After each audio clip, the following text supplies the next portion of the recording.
Hello everybody, every undergrad student and let's say somebody with 2-3 years work experience will say मुझे foreign जाना है higher studies के लिए. Unfortunately, the rationale behind this decision is very weak. They will say, I want to go study abroad because of the exposure factor. Well, the exposure factor, nobody can deny with that factor. But based on the current situations of the market, there are a few things which you need to consider before considering this study abroad as an option. And in this video, I'll talk about 5 such scenarios where you should not be thinking about studying abroad at least for the next 1 year or 2 years. So let's get started with the video. The first one being having a decent profile but not a great one. To understand this point, let me tell you that college applications outside of India are not evaluated just based on your academics. For example, in IIMs or for any other MBA institute in India, your profile means your CAT score. But that's not the same thing if you are studying abroad. Your profile means your extracurricular activities, your essays, your recommendations, your scores, and then what is your current work experience. All these things matter.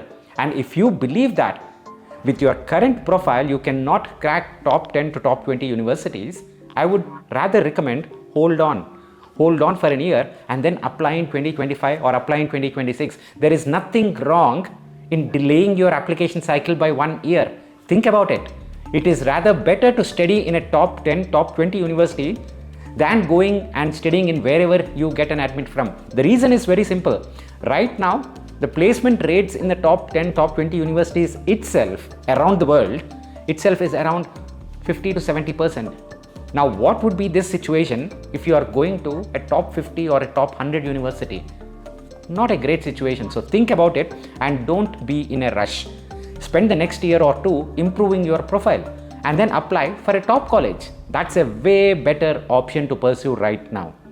Now, the second scenario is the domain of your work. If you are working in one of these 5 fields, right? If it is generative AI, sustainability, smart vehicles, mental health, fertility, or some of these specific sectors within the healthcare practice, or number 5 is cybersecurity. If you are working in any of these domains, this is the best time to be in these areas. These areas are exploding like anything. You learning about these things while being on the job would be much more beneficial than spending 2 or 3 years in the university right now. Get ahead in this curve.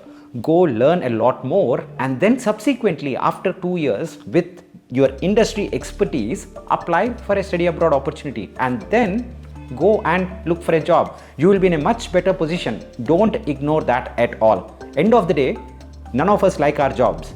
But if you are in an exciting domain and also if you are learning these things, then do not ignore the current job opportunity. The best thing is at least postpone your decision by 1 or 2 years. If you say that, hey Pavan, I already have an admit, what do I do? Then try deferring your admit. Not a bad option at all if you are in these 5 domains. Now, the third option that I want to talk about is with respect to the financing costs. Well, we talked about how bad the job situation is, but on the other end, the costs are also very high right now in the market. The education loan, if you just go Google State Bank of India interest rates for education loans, it is touching around 11.15% floating rate. This is huge.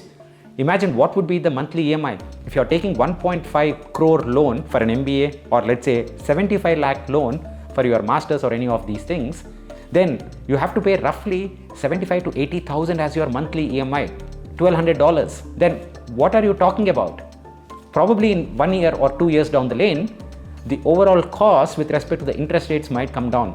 And also, if you can continue to improve your profile, then the scholarship amount that you can potentially receive as a great candidate might also come into play. So your overall costs, do not ignore that particular factor of costs. The fourth factor that I want to highlight is about the classroom composition. Well, if you are an undergrad student or if you have 1 or 2 years experience, forget about an international MBA to start with. Typically, the MBA classes around the world usually have experience starting from 4 years to 6 to 7 years. And if you say that I have 2 years experience and I want to go study there, no, you are not even going to get an admit. On the other hand, let's say you want to go for a master's degree without any kind of experience, and you might get an admit, but the problem will be during the placement seasons. You do not expect that right now, but there will be a problem, and here's how it will play out. The other classmates who are in the same course, they will be having 2 years experience or 3 years experience, and the employers will prefer somebody all the time, folks who have experience in the same space. Who will you pick? Somebody who has 2 years experience in the space where they should work, or somebody who does not have any experience? And especially when you are recruiting somebody at master's level. So pick up that 1 to 2 years of experience at the least. Well, you might say, hey Pavan, what about Masters in Management, MIM? Even for MIM degree, I would strongly recommend get 1 to 2 years of solid experience and then go ahead and apply. Otherwise, not only about placements, you cannot add a lot of value to your classroom itself. So if you are in a college or if you do not have any kind of meaningful experience, just hold on, gather that experience and then go ahead and apply. Now the fifth scenario is very interesting one, which is if your short-term goal is building your own company. Well, you might say that, hey, I'll go abroad, I will build my network and I'll have a lot of money, I'll come back, I have no issues with the debt and I'll start my company. Fair enough. But for a lot of us, that's not the scenario. We have to take that loan. And when we take that loan, there is a finite amount of period which will take clearing of that debt. For example, that educational program itself, and then 3 to 4 years to clear off that particular loan. So your startup dream will be 6 years out or 7 years out at the least.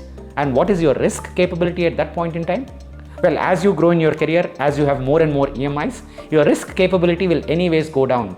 Let me give you a simple example. One of the folks that I was working with previously, he was a student, undergrad student, and he started his own company.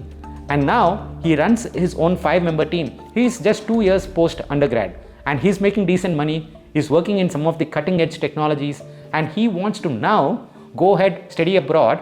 His agency is in an automated mode. So now it makes sense for him to go and develop that client relationships potentially from the foreign markets. So do not ignore the benefits of already establishing something and then going and networking, rather than first going out studying abroad with the objective that I'll network without knowing what I'll do later. In the current situation, the market themselves are not too good. I will speak about one specific thing, which is how to improve your profile, because that is the fundamental glue connecting almost all these bullets. I will speak about how to develop your profile specifically in the next few videos in this series of Roadmap to 2024 applications. Go ahead, subscribe to the channel if you haven't already, and I'll see you in the next video. Take care guys, bye bye.